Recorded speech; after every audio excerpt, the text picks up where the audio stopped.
So we're seeing changes with the landscape of outsourcers that we have, and looking to drive the reduction in the number purely around costs, but making sure that we're getting the quality and value services for that reduced amount that we pay, and not compromising on that. We also have regulatory pressures within the financial services world, so we're kind of risk averse and want to make sure that we're using the right suppliers to undertake services on our behalf.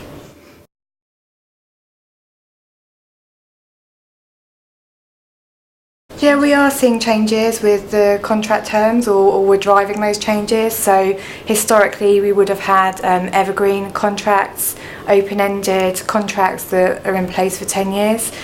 We're seeing a drive towards contracts that are on a shorter term basis, looking to use suppliers that are able to supply more niche services, and suppliers that can innovate as well. And the shorter term contracts enables us to reach out to other suppliers for that innovation, and to be able to move quicker with the business.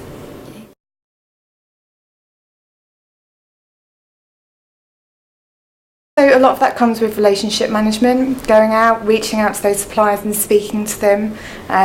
So yes, we have to drive value for money, but it's about giving our outsourcers the environment and the forum to be able to talk to us about how they can innovate, and what they're great at and how they can help us with that. So there isn't any compromise in the value.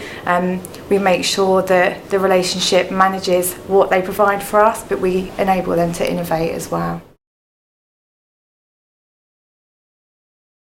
Maybe not challenges, but we obviously, the regulatory environment that we work in, we need to make sure that we meet with the requirements that are set out to us, but also the changes in terms of digital capability, big data, the capability within that area, and just making sure that we're up to speed with that. So looking at robotics capabilities within the business and kind of how we drive that forward, so it's not an issue or a difficulty. It just takes time to work through and understand how that will work.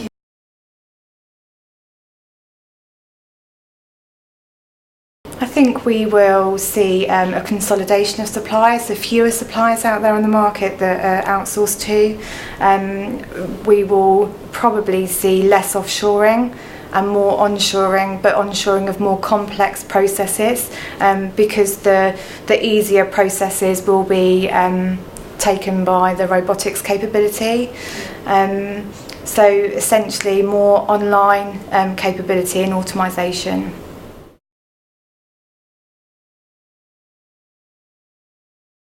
Yeah, I'd say that there are enough skills, but again, we can always increase that competency, and work with both support from the business and also support from the OA to be able to make sure that people do have those competencies and skills to be able to meet that agenda.